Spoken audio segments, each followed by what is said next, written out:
Welcome to the Why Not Us podcast. All right, fellas, welcome back to another episode. Why Not Us podcast, episode 16 we are, and we are done with the regular season college football. Unbelievable. That's crazy. I know. We're going to the conference championship, baby. Let's go. Let's go. BYU headed to Arlington 6 days from today, Sunday, the 30th. They're going to be playing Texas Tech at Jerry's Palace. Rematch. That's right, the rematch. So we got a lot to cover today. And it's probably going to get a little hairy. So what I want to do before we get too crazy, let's talk about basketball for a minute. I want them to get their due this week, because if we do not talk about them now, I'm afraid we will not talk about them. So this week we had the Terry Chocolates ESPN Invitational down in Florida. BYU had Miami the first game, won that game 72-62. Struggled a bit, I thought, early on. Refs are, always a problem, but turned it on in the second half like we have, and then played Dayton in the next game for the championship in that little tournament. And once again, kind of struggled in the first half, and the numbers are starting to show that we are a second half team. I think Richie is shooting 40-something% from three in the second half versus 20-something in the first half, and that kind of reflects on the team as well. But yeah, overall, 2 more good wins against potentially conference tournament teams. So I'll turn it over to you guys. Overall thoughts on the basketball this week? Go ahead, G.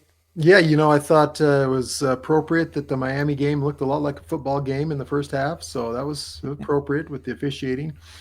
That was an interesting game. I mean, fouls were 8-2. Miami was just physical as heck, and they only had 2 fouls, and we had 8, and then they called 2 whatever fouls at the end to go 8-4. But I like the resiliency of the team. I like, they go to Miami, the crowd there in Miami, that was a Marriott Center Southeast.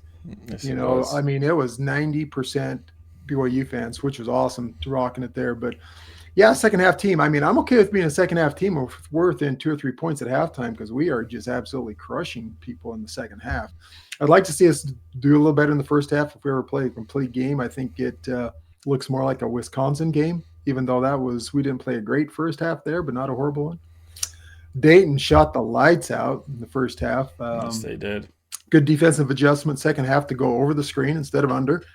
That guy that had 17 points in the first half hit a 3 late in the game for his only points in the second half. So still working as a team. Really heartbroke for Dawson Baker. Saw him sitting in a wheelchair there when they were handing out the trophy before they came back to Provo.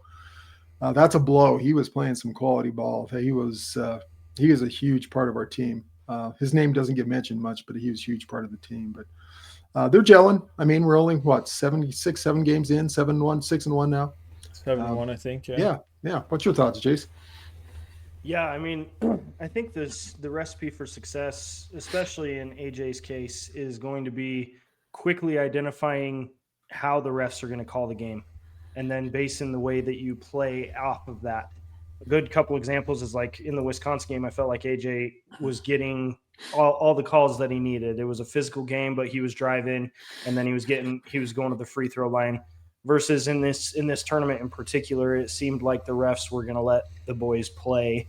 And so I felt like a lot of our forced things to try to get the refs to blow the whistle didn't happen, and we didn't adjust quick enough, which I think led to us playing relatively slow. Overall, though, I mean, the team is incredible. What's crazy as a BYU fan as we're sitting and watching those games is there's never a doubt in my mind going into half that we're not going to come out and absolutely dominate them. The recipe for an opposing team has got to be to beat us in the first half by enough margin that we can't come back in the second half with how good we play. And that is exactly how UConn beat us. So the margin was just big enough that we couldn't come back. And I think that's going to be the opposing team's recipe for us, is just come out and try to hit us hard in the first half because they know we're going to make adjustments.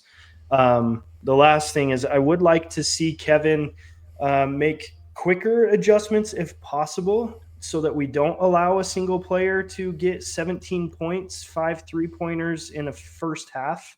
I feel like that's an adjustment that can be done prior to halftime. But what do I know? I'm not a coach. So Yeah, and you wonder how much of that you're hoping that they'll cool off, and you don't want to throw too much in there to where somebody else gets hot too. And yeah, I don't know. I mean, it definitely is easier to make adjustments at halftime when you have time to talk about it and get everybody on board. But Yeah. I thought it was better than Alabama last year. I mean, in terms of making an adjustment at halftime, we effectively shut down those shooters in the second half. Yeah. So that's some good progress to see when you have a guy go crazy like that. But yeah, the trio of AJ, Richie, and Rob is crazy. I mean, they're averaging almost 60 points between the three of them, which is a good thing and a bad thing, because one of them goes down or has a bad night, we might be in trouble, especially with Dawson gone. Dawson is one of those guys that is your cleanup guy on those nights when the Stars aren't scoring. He's the one that can get you 8 or 10 and pick that up. But Keba Keita, by the way, a lot to talk about for the basketball team, but Keba Keita, he's over there with some Dikembe Mutombo out there just waving that finger. The 7 eraser. blocks. They couldn't do anything. Yeah, they couldn't do anything against him. He just does not get talked about enough. I'm glad you brought him up, because that guy is a stud. I mean, he in his foul shooting this year, holy cow, he's done a 180 from where he was last year. Awesome. No, man, what a performance with 7 blocks. That was just fun to watch. And he blocks those dunks right at the rim. It's just amazing. They think they're going to dunk, and he just, no, you're not. Yeah. I was telling a couple of buddies of mine, and I've mentioned it multiple times on this podcast. You're going to hear it from me almost every episode. This team is a top 3 team, in my opinion. I think you've got Duke at a clear number 1. They are incredible and playing some really good ball. I'd put Michigan at number 2 as far as how they're playing, averaging 30 points a win in the spread, and then BYU. I mean, we're teeter-tottering with the highest scoring triple duo, whatever, try the trifecta. Squad, the trifecta. They're teeter-tottering between 1 and 2 in the country. We have arguably the best center in the country in Keba Keita. We got the number 1 draft pick potentially. We've got a bench that is out of this world crazy. Like, I think our bench is incredible. We need some of these Maras and Boskovic and all them to hit at least a quarter of the shots that they're throwing up, and I think we'll be fine. But hopefully that comes in with a little bit more playing time. But Boop is an absolute dog. He's a dog. He comes in and subs for Keita, and I feel like we don't skip a beat. I feel like he's a little more athletic as far as defense goes than Keita.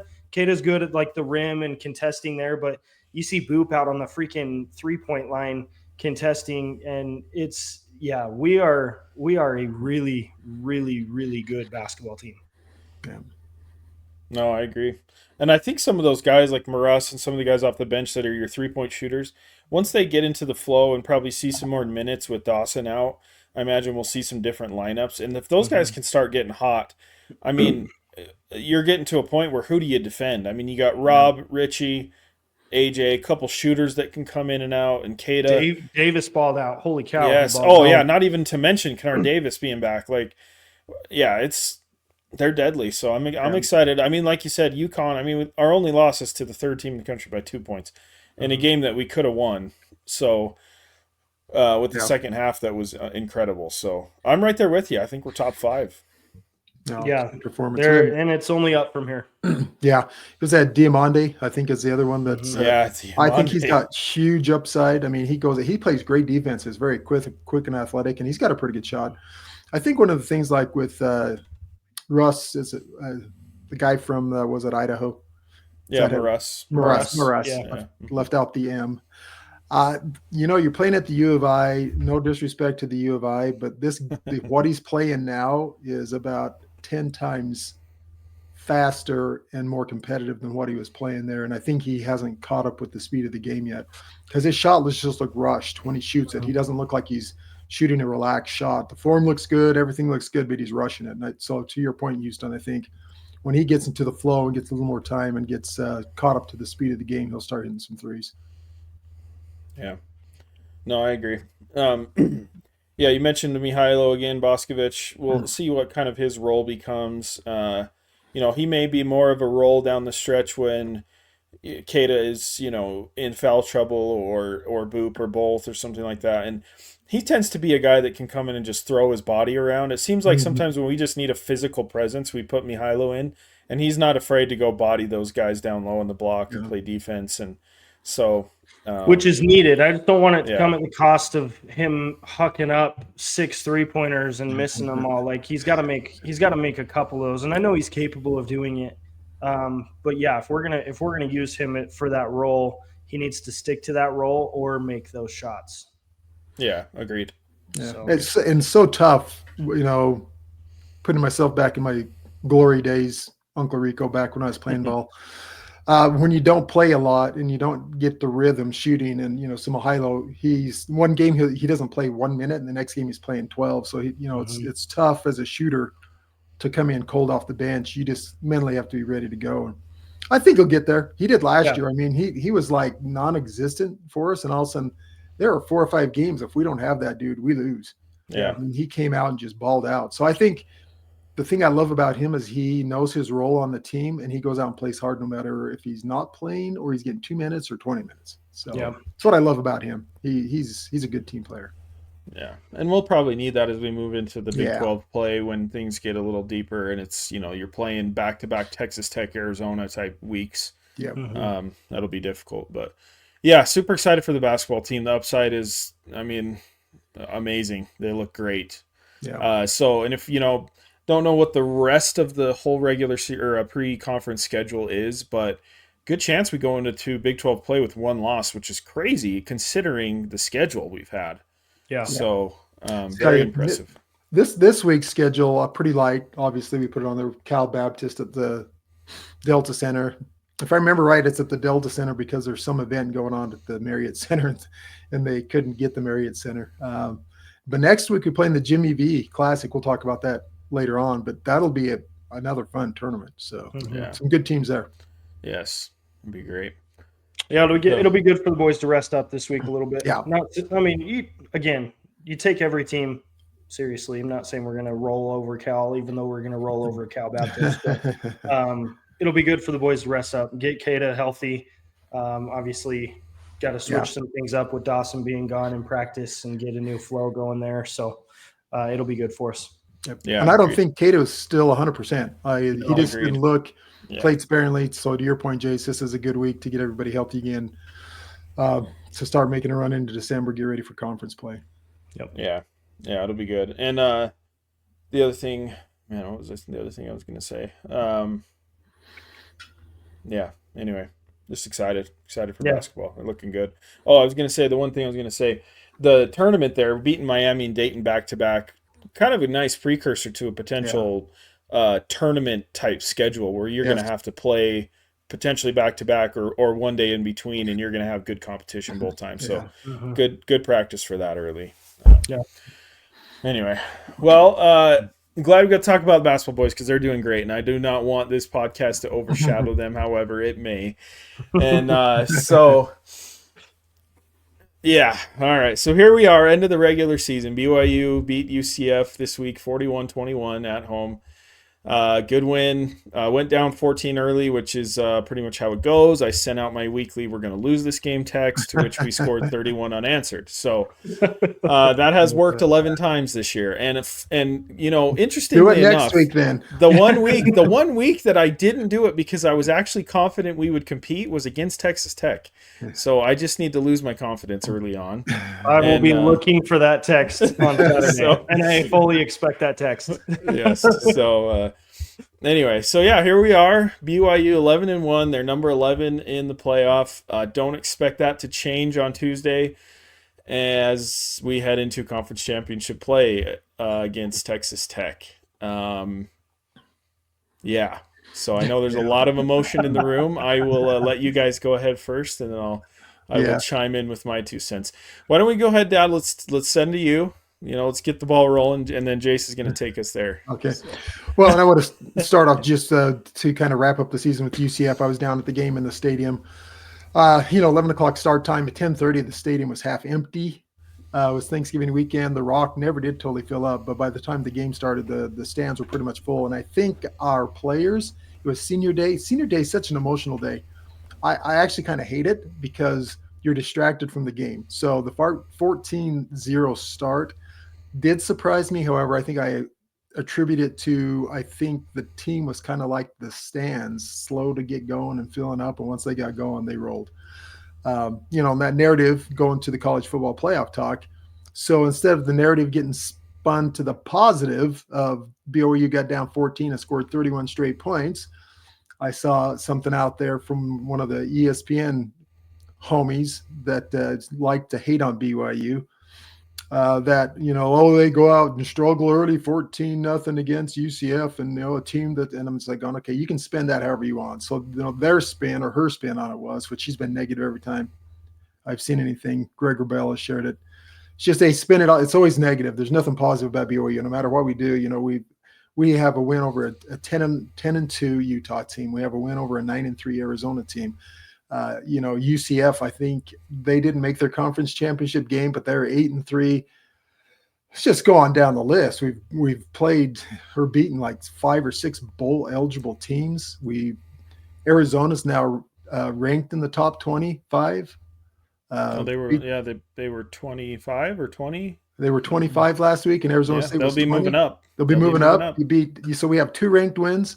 I mean, our resume and our strength of schedule and strength of record are we're in the top 5 or 6 in the country. But yet the narrative is that, according to Reese Davis, if we win the conference championship, we're going to steal a bid from the playoffs, which, I mean, I'm just like, anyway, I know we're going to keep going on this, but, it's just real to the college football playoff committee is the thing that's probably the most disheartening is, and I knew this, but it's just being shoved down my throat even more.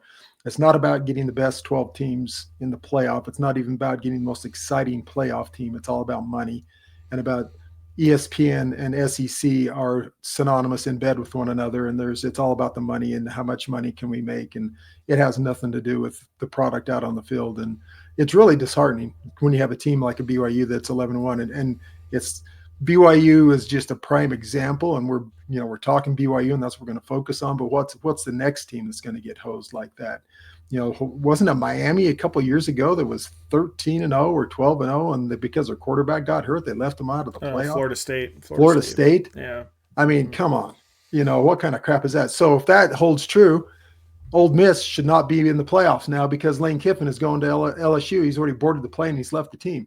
So because your head coach is gone, Ole Miss should be kicked out of the playoff because they don't have their head coach. Yep. If we're going to go down that road and play that scenario, I mean, they play both sides about whatever the narrative is that works for them. We talked a little before we started, and I'll give this and then shut up and let you guys have a chance. But so the narrative is going to be out there with the national media. Alabama beats Auburn in the Iron Bowl, and see how deep the SEC is because the 1-6 team challenged the mighty Alabama Crimson Tide. When in reality, it is you got an average Alabama team with an average Auburn team. Both teams are not that good this year. Auburn's offense sucks. Their defense is pretty darn good. Alabama did not look good. Alabama is not a great team this year. They're a good team, but not a great team. But it's going to be spun how deep the SEC is because you look at how great our 1-6 team is. And Auburn couldn't beat their way out of a wet paper bag outside of the conference. They are not a good team. And here's another team that doesn't have a head coach and hasn't had for 3 or 4 weeks, but we're not going to hear anything about that. Anyway, I'll let you guys. I've got more, but I will be quiet. Yeah, we'll circle around. Circle the wagons. Go ahead. Yeah. Take it, boys. No, I mean, it's a great start. And Drake Toll, shout out to Drake with Locked On Big 12. He illustrated this point probably the best way that I can explain it. And it's simply this. If you're a company and you have shares in Apple, you're going to make sure that Apple gets the best exposure, the best everything. ESPN has shares in the SEC. And so naturally, they are going to be biased towards the SEC. To Gordon's point, it's a money game.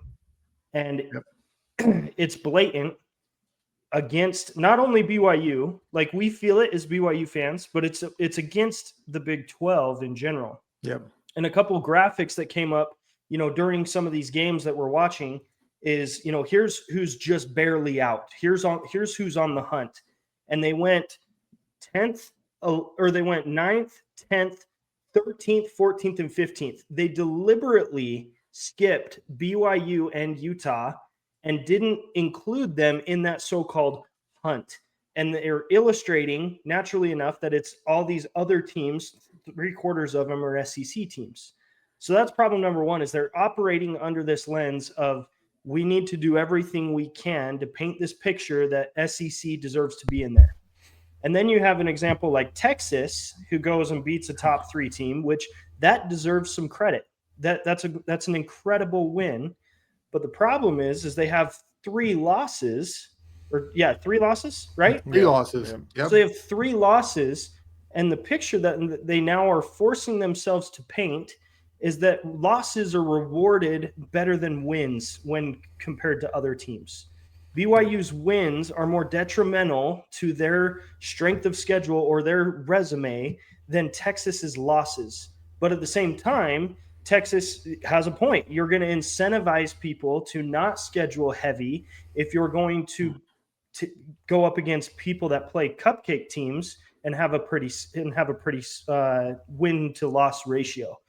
So I don't know, the college football world, honestly, this year has been exposed, and there is so much wrong with it.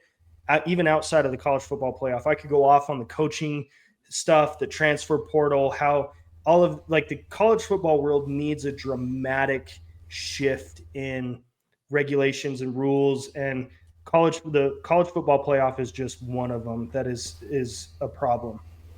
But in my opinion, you have got to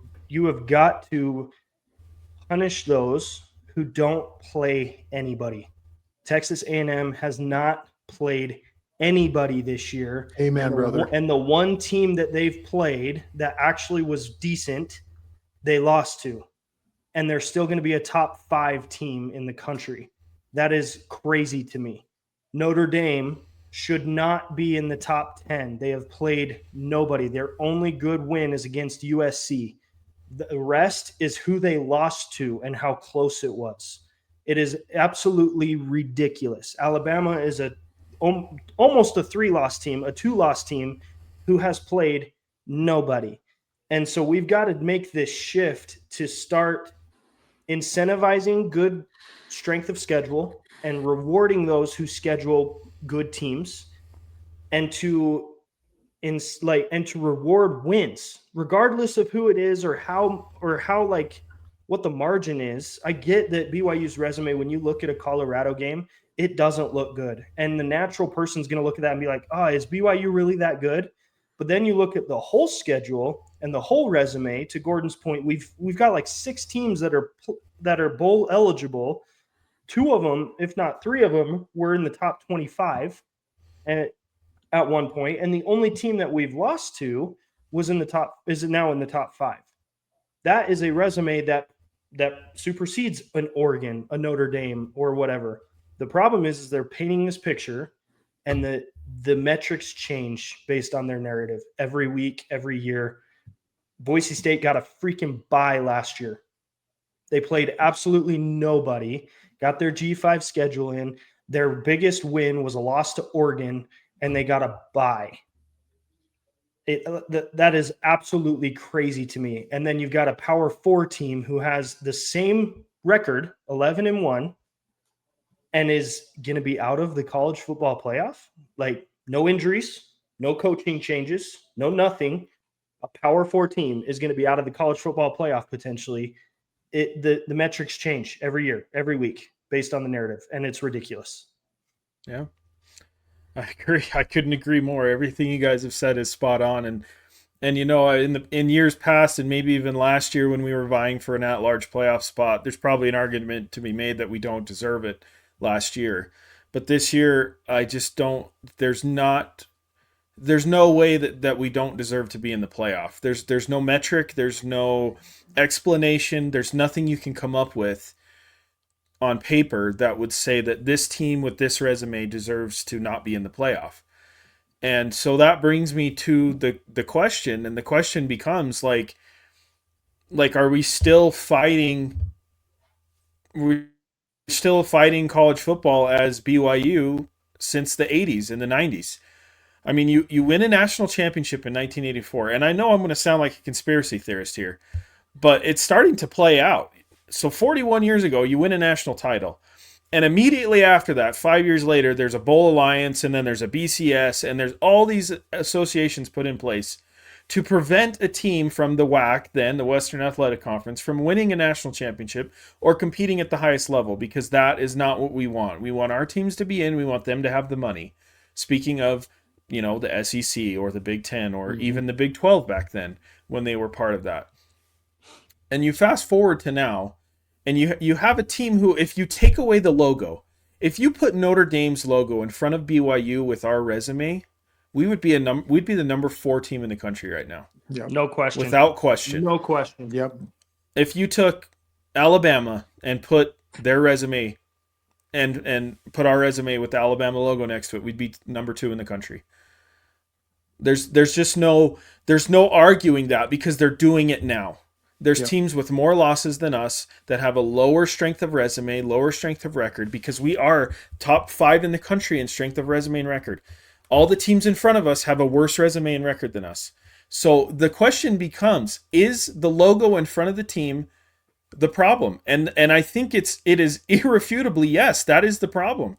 And I think there is still this inherent bias from BYU that we can't allow a team like this to compete for a national championship, because it's not part of the brand. And I don't know if it's religious. I don't necessarily think that it's that, but it's just this carryover from, you have a little startup team that wins the national title, goes undefeated in 84.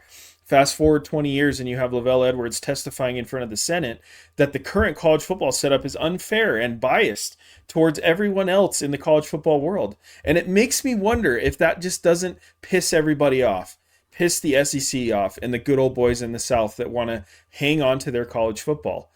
And so my conclusion in this whole rant right here is that there is, outside of the ESPN talking points and the Reese Davises and those other people, even the ESPN announcers calling the game, the D team or whoever calling the UCF game, they know that BYU should be in the playoff. There are people across the country, pundits from every single sports outlet there is. Why is an 11-1 Power 4 team in the Big 12 with a win over 2 college football playoff ranked teams, a loss to number 5, not in the playoff? Yeah. And if you take away the Y from the logo, that team, whoever else it is in the playoff.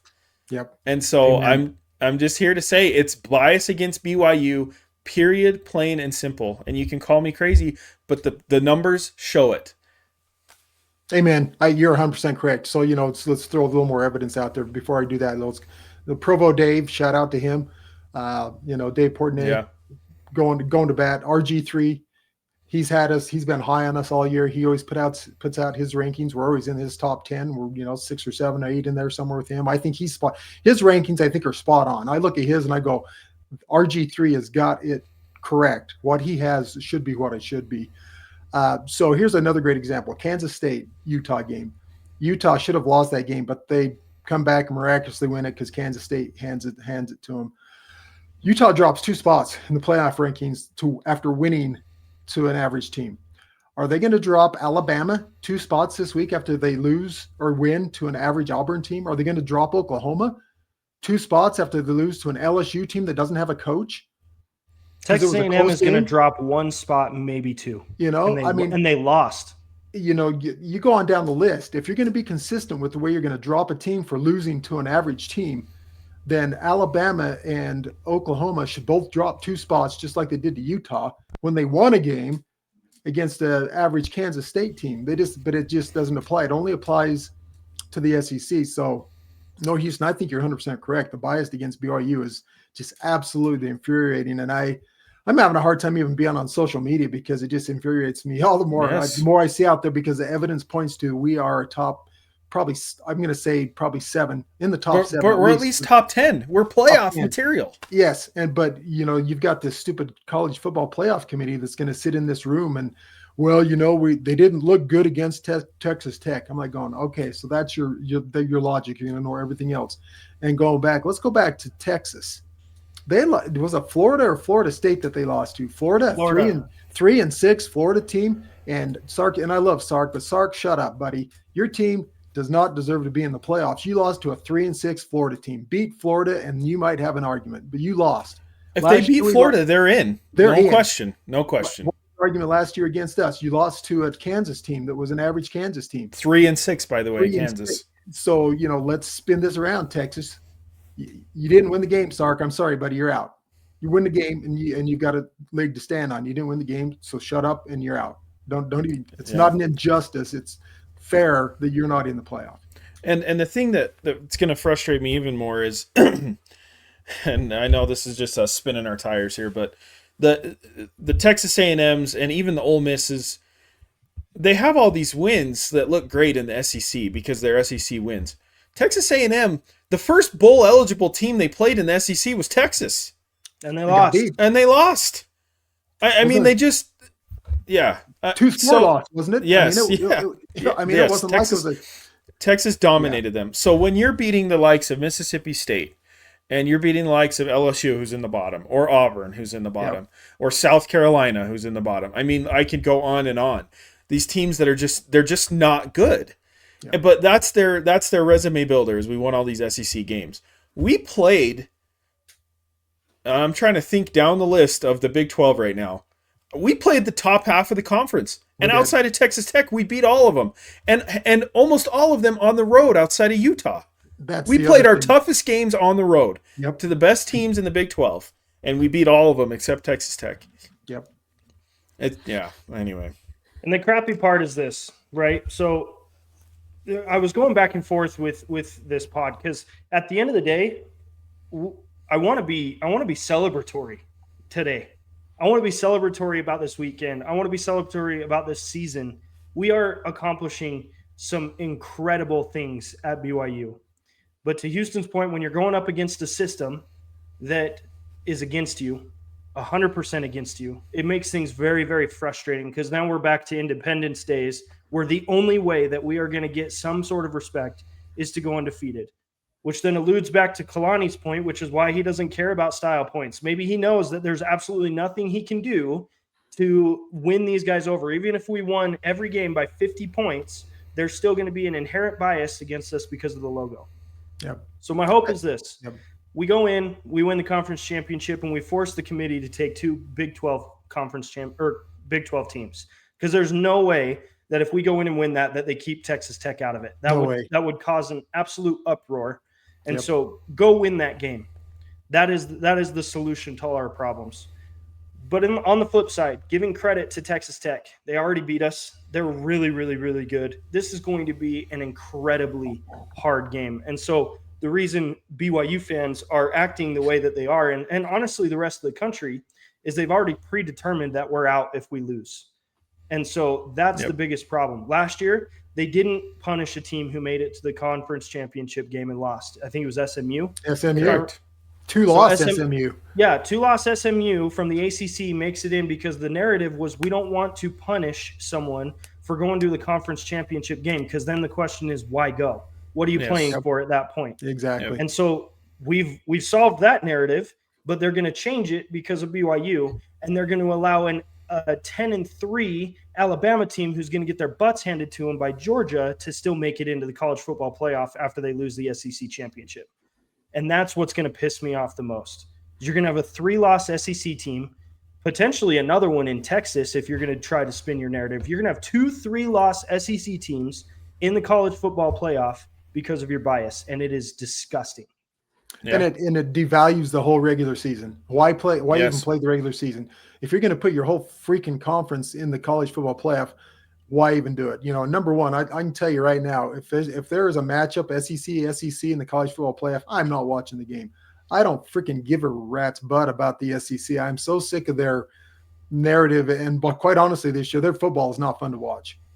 I watched that Alabama-Auburn game, and that was not Oklahoma's offense sucks right now. They can't hardly even put up 15 points on the board. They're not fun to watch. That is not entertaining football.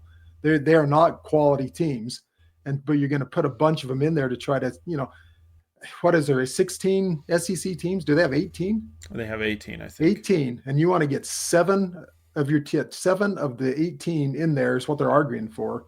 12 teams make it, and you want 7 SEC? 5's too many. 5 SEC Yeah. teams is ridiculous. It's just here's the thing that needs to happen, and this is what I hope happens. That we beat Texas Tech next week. They have to put us both in.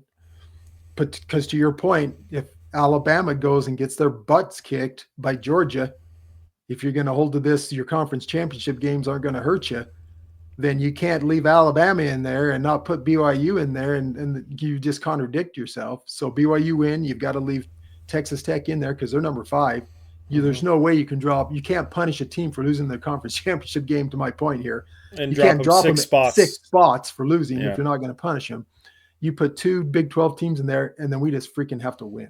You have to shut them up by getting 2 teams in there, and then you have to win 2 or 3 games in the college football playoff and shut everybody up to say, look, not only did we deserve to be in here, we proved that we should be in here, and we're kicking the butt of these other teams that are in there. Worst case scenario is you get 2 in there and you get killed in the first round. I don't see that happening. I think Texas Tech can beat anybody in the country, and I think there's very few teams that we can't beat. BYU. Well, and so that's kind of my argument is early on in the season, even after the Arizona State lost to Texas Tech, I still think Texas Tech might be the best team in the country. They are good. There's an argument to be made that Texas Tech is the best team in the country. And so I think they'll be in the playoff no matter what. And I think they're going to go and win a couple of games. I would be shocked if they don't at least get to the quarterfinal. Yeah. And maybe the semis, because they are a great football team. And so you win against Texas Tech, and then you got to put BYU in, and you got to put Texas Tech in. Ohio State and Indiana play each other. They're already a shoe-in no matter what the outcome of that game is. Georgia and Alabama, they're already in. Doesn't matter what the outcome of that game is. And you start to just like, okay, who's going to move out? Now you have an Oregon team who doesn't play in the conference championship, who's sitting there. You got an Oklahoma who's not playing in. You got an Ole Miss who's not playing. What do you do with those teams that don't Notre play? Dame that's not playing. Notre Dame that's not playing. So you move BYU in because they win, and who do you drop? Yeah, because you're trying to get Texas in too. I mean, BYU winning the Big 12 championship could single-handedly destroy the entire playoff system. And it would be the most incredible thing on the face of the planet to witness. Yes, I would love to see it. Because you have to then choose. Those teams are going to become Alabama, Texas, Oklahoma, Oregon. You're going to have to decide Notre Dame. You're going to have to decide out of those 5 teams, 6 teams potentially. You're going to have to decide who goes. Yeah. Someone's got to go, because BYU is going to be the highest ranked conference champion, correct? Yep. Or conference leader. You would think. Now, are they going to rank us above Texas Tech? Is there a world that we win the Big 12 and we don't get in? Because it's the highest ranked conference leader. No, I mean, if you win because they can still, it's not automatic. It's the highest ranked. So there's a world where Texas Tech still is ranked higher than us at number 10, and we don't get in. I'm just throwing that out there. There's no more automatic qualifiers. It's the highest ranked conference champion, which brings me, or conference leader. Because if you win your conference, you're in. What they're not doing is they're not seeding you in the top 4. If you win your conference. But I think it's the highest ranked team, because there's a world, if Duke wins the ACC championship, that there's no ACC team in the playoff, because James Madison wins, and I believe it's either North Texas or Tulane, one of the two, whoever's ranked. If both of those teams win, they are higher ranked than Duke, and an ACC will not get in, because the playoff rules are the top 5 ranked conference leaders, period. So if I have to go back Texas, and look at that. I was pretty sure it was your Power 4 conference champs were in. No, it's the top 5 ranked, highest ranked conference leaders. Well, I'll have to do some homework on that one, because I've not heard that narrative anywhere else except from you. So, but here's my prediction. Here you heard it here first, and this is what's going to happen. BYU wins, and they're in there. There's no way they can keep them out. I don't care. There's no way they can't keep either one of them out. But this is what will happen next year. I guarantee BYU wins. They get in there. Texas Tech is in there. You will have a 16-team playoff next year, guaranteed. because they're going to see that happen, and they will automatically say, well, gee, we got to get all of our SEC teams. They will go to 16 teams, and you'll see 7 SEC teams in a 16-team playoff next year. They will get their 7 teams in And somehow. honestly, I don't care about that. Honestly, have your 7 teams, but open the playoff to 16. Yeah. Because at that point, Texas just beat the number 3 team in the country. Now, that number 3 is very arbitrary because it's a ridiculous whatever. But having said that, Texas has an argument that they beat a team who is going to be in the playoff with a potential bye before that Texas game.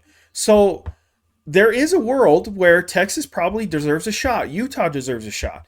But you take it to 16 teams, and the conversation is a lot less intense at that 16th spot on who should be in the playoff.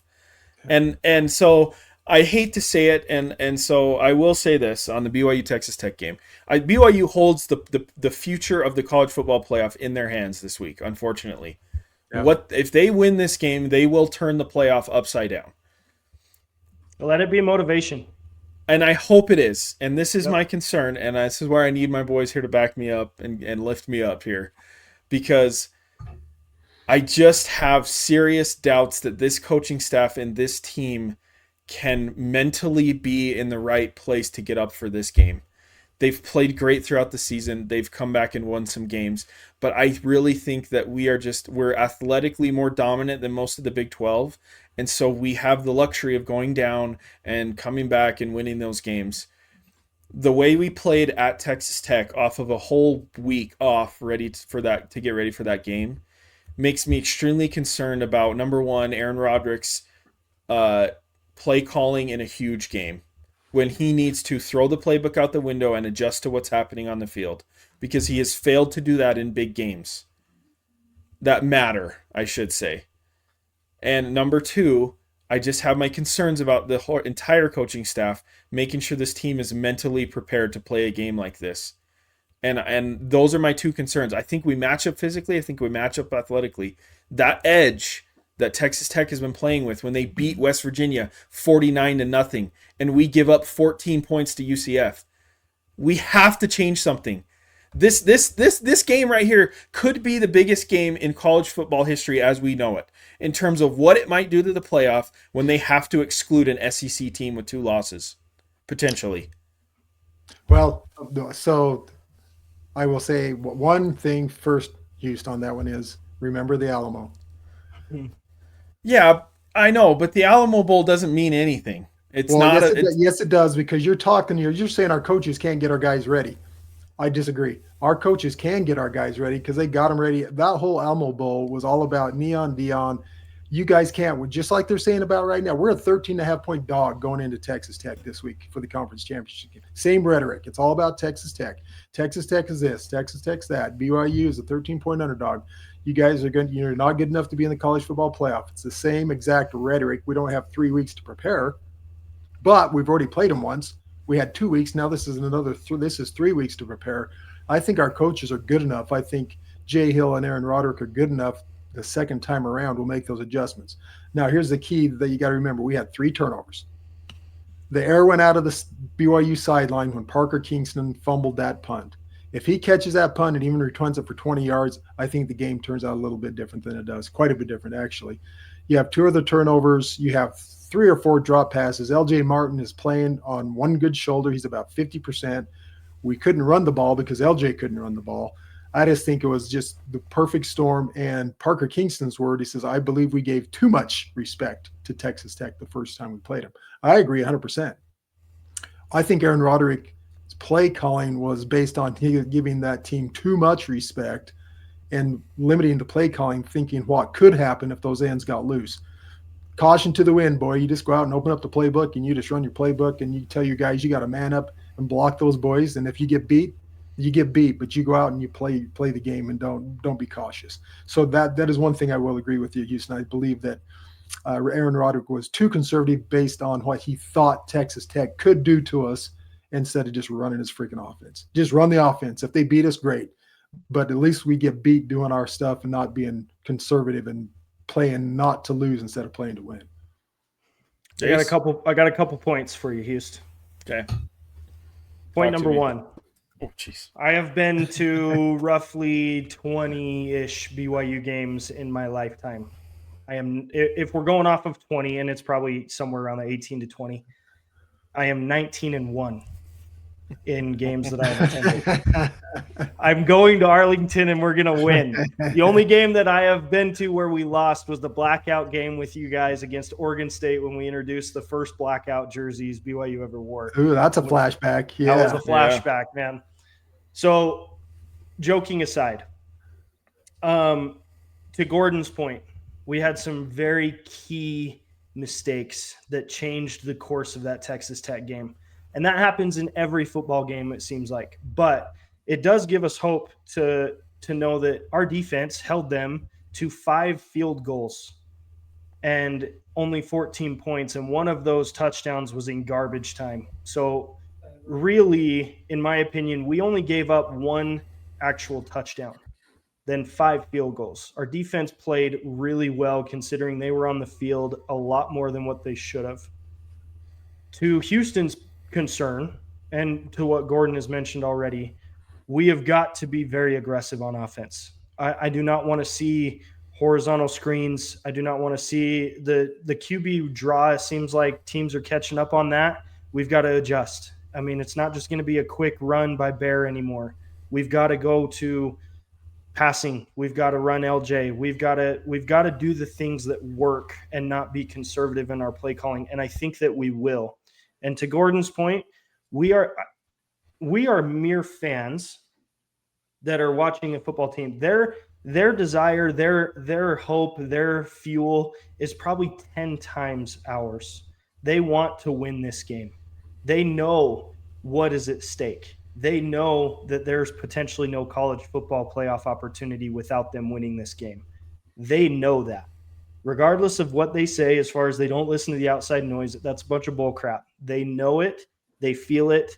And so, yes, Houston, we've got to mentally prep them. And I think that is the key to this game, is not physical, not game planning, not play calls. It is the mental aspect of being able to take that fuel and that fire and turn it into production. And if we can do that, we have every right to win this game. Yeah. Like we do. We have every right to win this game. We are a good enough team. And I want to see the college football world shake and crumble because of us winning this game more than I can even comprehend. Yeah. I want it more than a national championship. Same. To be honest. I want them to win this game and turn the playoff upside down more than I want a national championship. Yep. Couple more real quick hitters on that. Sam Vanderhaar's 2 shading punts, he was hurt. He probably shouldn't even been punting in that game. Jack Kelly was still playing with 1 arm. So and to Hans Olsen, I was listening to the post game, driving home from the game yesterday. To his point, he's like, when you win a game like that, like Texas Tech, the winners go, we're just going to do what we did against them last time because it worked. The losers going, what we did didn't work, and they go in with a whole fresh new look and saying, we got to change this, we got to do this, and got to do that. That's what BYU is doing. And I think our coaches are good enough; they will do that. We've played. This will be our 3rd 10 o'clock kickoff. Basically, we had 11 o'clock, 10 o'clock. I don't think that's going to matter in this game because we've already done it 3 times in the last 4 weeks. So this should be old hat by now. I think the team will be ready to play. I love. The other thing is you look at the revenge factor. When I'm trying to, and I can't think off the top of my head. I'd have to do some research, but there's probably a game somewhere. But when's the last time that we have lost to a team and then come back and lost again in a rematch? I know this is the same season, but you go back and look at team after team that we've lost in the past and came back and dominated or won the next time we played them because of the revenge factor. Our guys, I think that's kind of what I'm hanging my hat on. That's what's going to happen here. Well, no, and it's all good points. I mean, you have a bad punter, you have a down running back, you have a down linebacker, you muff a punt, and Texas Tech has 3 points with negative 36 yards to start the game. I mean, There's a lot of stuff there that went exactly wrong on the same day. So that is something to say. And having said all that, the defense played incredible. And to your point, Jace, they actually played incredible in that game. So I have hope, but the game is going to be won right here, and it's going to be won on our offensive line. If we can move their D-line and LJ Martin can run the ball, we will win the game. Because when we Yes. run the ball for over 200 yards, we're like 90,001 or something. Greg Rebel will correct me Yes, on that he'll back stat you. He'll halfway back through the you up game. on that one. But if we rush for over 200 yards, we're going to win the game. And so the offensive line has got to step up. LJ, and I will say this to LJ's credit, because in the Cincinnati game and in the UCF game, especially the Cincinnati game, that man ran like his hair was on fire. I mean, Yes. he was knocking mouth guards out. He was destroying people, and he did it again in UCF. And I think he is as hungry as anybody on this team for a national championship, a Big 12 championship, you name it. Yeah. So, man, what a game. So, And I'll say this too. It would Yes. be disrespectful of us to like say that we did all this and not give Texas Tech credit, because Texas Tech is Oh, they're an good. incredible football team.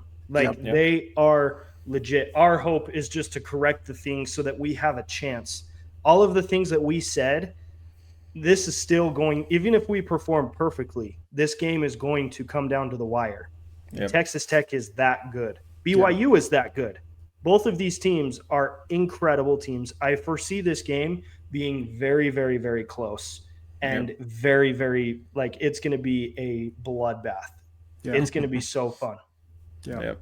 Well, and the errors we made were not forced by Texas Tech. The drop punt wasn't forced by Texas Tech. The drop passes weren't forced by Texas Tech. The shank punts weren't forced by Texas Tech. So that's, those are correctable stuff. So Yeah, exactly. Man, well, I do want to do this. I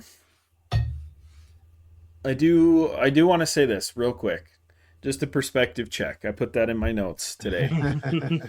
Because 2 years ago, we're 5-7. We're, coming onto the scene in the Big 12. We're a couple plays away from being bowl eligible, from beating Oklahoma, beating Oklahoma State, you name it. Looking like a decent football team. We come in the next season. We are tied for first in the Big 12. We come into this season, we are tied for first for the Big 12. I mean, we're, second because of the tiebreak to Texas Tech, but we're playing in the conference championship. Everything was worth it to get to this point. And and how quickly we have made it to this point is actually incredible. We are 3 years off of independence, and we are talking about a team going on a title run, meaning conference and national title run. Yep. In all of my short years compared to the other BYU fans out there, no offense, Dad and others, but in my short 30-something years of being a BYU fan, I could have never in my wildest dreams imagined that BYU would be playing Texas Tech for a Power 4 conference championship game and a chance to play for the national championship again. I mean, that's what's on the line here, and that's what's incredible is for 41 years of wandering in the desert, of independence and Mountain West and everything else, we have a chance to play for the national championship again. And that is freaking amazing. Yep. Yeah, and to that point, dude, I think they said this 11-1 run has only happened 10 times or whatever in BYU's history as a football program, and 3 of those times have been over the past 5 years under Kalani Sitake. How spoiled are we? But yes, we have endured a lot. We've been through the Gary Croton years. We've been through struggles. Been through the bib years. Yeah, the bib years. We've been through, a lot. And independence was great and set us up great. But man, being in a conference has been so much fun. 22-3 in the last 2 years, and 2 of those 3 losses are to Big 12 title contenders. Yep. Top 25 teams. It's true. So we did have our pick'ems lined up for the conference champions, and I think offline we will keep track of that for just the sake of the end of the year here. So I'll just give a quick tally. Right now I'm at 45, Jace 44, and Dad at 41. So we'll see what this conference championship week brings. We did pick the championship games. So I want to keep that on the record just for the season-long race there. Before we close up, we did have buys or sells, but I just want to close on a couple of things, if that's all right with you guys. We may have to postpone those buy or sells. I think most of that surrounded college football. I know Jace has got to take on Lane Kiffin, which we might hear next week too. Yep. But because I do want to talk about this. Speaking of coaches, you see stuff on Twitter, you see stuff online. Planes coming in from State College to Provo and back. All these different state university cities flying into Provo and back. I'm just curious, and we'll just maybe spend 5 or 10 minutes on this. Kalani Sitake, in my opinion, I'll give my take and let you talk about it, is in his dream position. He's Lavelle Edwards. He's home.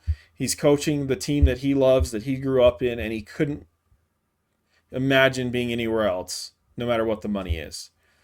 I think Jay Hill, at this stage in his life, is making good money. He's living in Provo, Utah with his family. He is an associate head coach for a number 11 team in the country. Aaron Roderick, I don't know where his loyalty stands. He's a great coach, and he loves BYU, and I'd love to keep him. But so my question becomes this. In a world where a team fires their coach and everyone immediately goes to our coaches and says, hey, Kalani's going to go to Penn State, Jay Hill's going to take a head coaching job somewhere else. My question first is that the case? Is the grass greener somewhere else for these coaches? And my second question is, when I hear people say, if we lose Jay Hill, it's over, the program's over. Or have we gotten to a point where we're still desperate on that one player, that one coach that's going to make us compete? Or has BYU arrived as a destination where people want to go coach? And I'll leave it there. I think they're great questions. And I think a lot of that stems from the 40 years in the desert that we've been in, right? Because we had, back in the day with the one player, like we lost a solid player and the season was over. Or a coach, if losing Bronco Mendenhall was detrimental to us because that was the best that we had at the time. We're not willing to pay coaches more at the time. And so, yes, with the new era that we're in, I would say that is no longer the case. And BYU is a dominant enough program in a Power Four conference that if any of these coaches decided to leave, they would be missed. We would probably have a year or two of rebuild or getting used to the new coach, but it wouldn't be detrimental to our program entirely.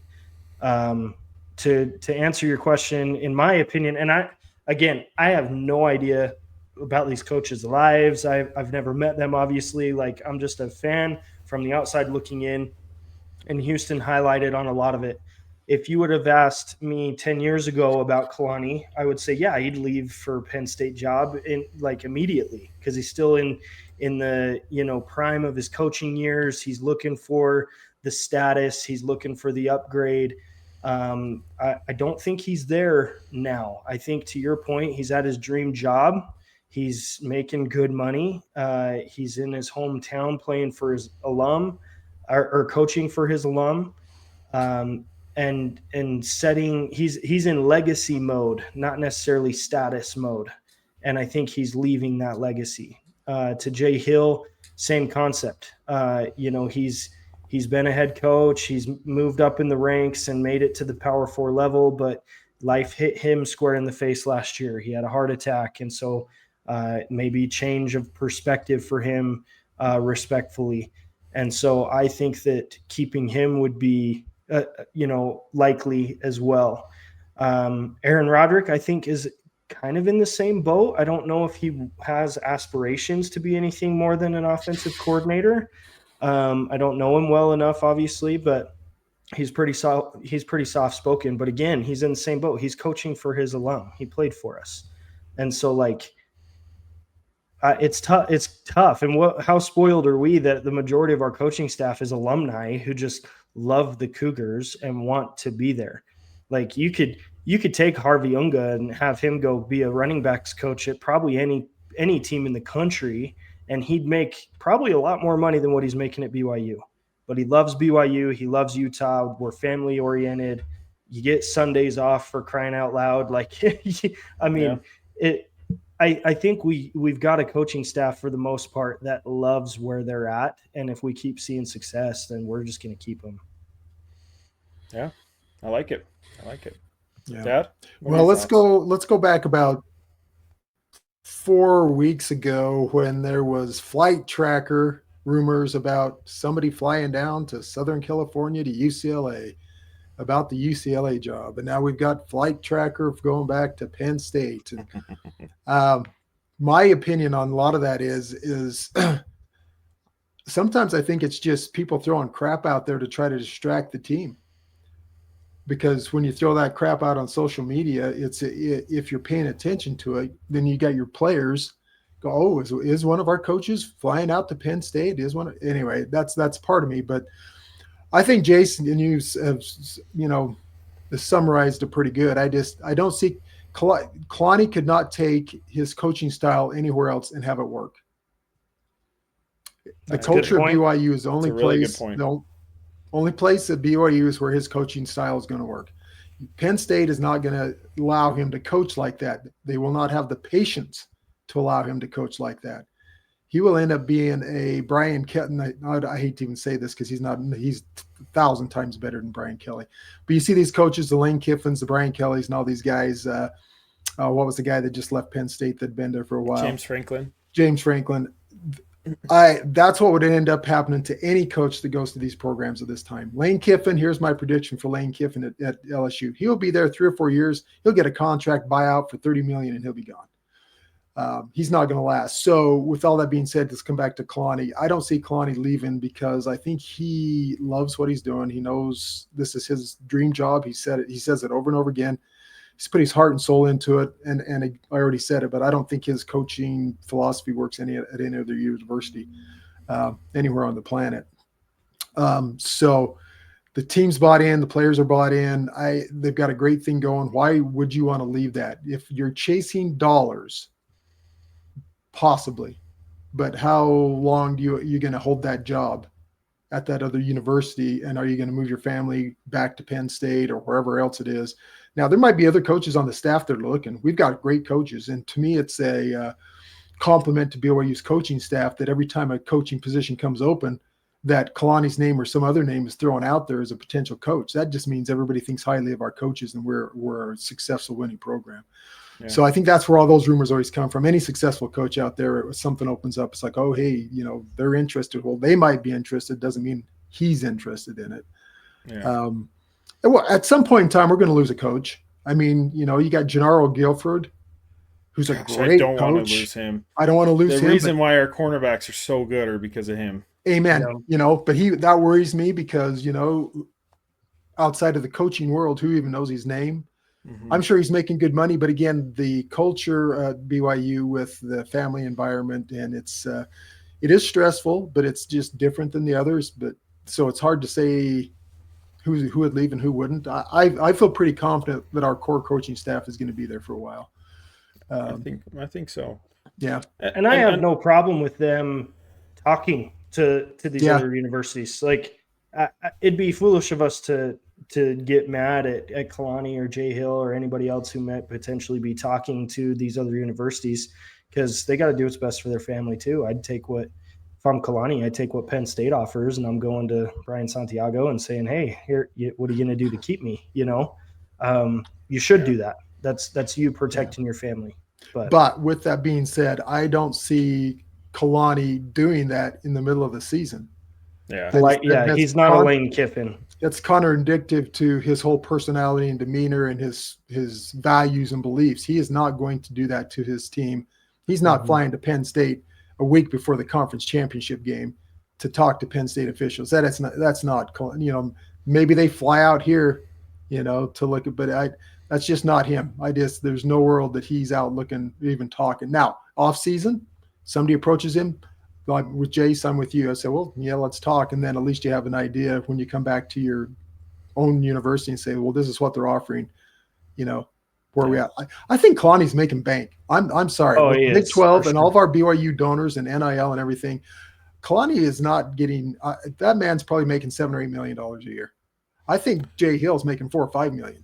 More. I think you'd have to be pretty on par with Kevin Young at this point. I mean, it's be tough to pay your basketball coach more than your football coach. Yeah, these guys are making millions, and so is $8 million enough or 10 too much? I mean, at what point can you not have a good lifestyle on $8 million a year living in Provo, Utah? Well, And that's the thing. And then that brings it back to the trust in Kalani, that the staff he's put around him are people that value the things he values, Yes. which are not money and are not status of, prestige of coaching or whatever and stuff like that. And if he has assembled his team of coaches that have the same perspective as him and the same priorities of him, I don't see anybody leaving. Now, I don't know what's going to happen in the future.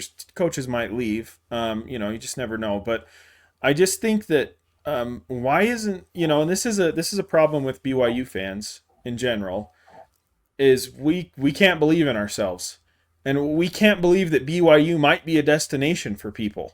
Yes. This might be a place people want to come coach. Yes. Because of the dynamic that's been set by Kalani. And so nobody is saying those at all. It's always, coaching jobs come up. Immediately, let's get out of BYU. Let's first ticket out of BYU. Let's get it. Let's go. And I just don't think that's the case anymore. No, I think, why isn't BYU the destination? And especially if you have a head coach in Kalani who's going to value your family and these other things, which these other coaches do, I think we're going to have a lot of them stay for a long time. I think we're one of the only teams in the country over the past 3 years to pretty well maintain the entire staff. Yeah. For 3 years almost, outside of TJ Woods coming in last year. We have the same staff for 3 years almost. Pretty amazing. New tight ends coach and a new O-line coach. O-line coach, yeah. And that's it. And those are two areas we needed to address. Yep. And we got better. Yeah, we got better. To Houston's better. point, if coaching positions open up, the idea is that we're just going to get better. Yep. Yeah, exactly. So love our Cougs, man. Love dude, them. I love them too. This game this week is everything. I mean, it literally everything is riding on this championship game, and I just hope we come out and we play well and we compete, and I hope we win and give them hell, Brigham. Yes, indeed. So, good pod, fellas. A little long one today. I know we missed out on some content. I apologize for that, but I'm glad we got to. I feel better getting it off my chest. Yes. Yes, exactly. It was a good group therapy session. It was. So the one thing I will say, if you've made it this far, that's incredible.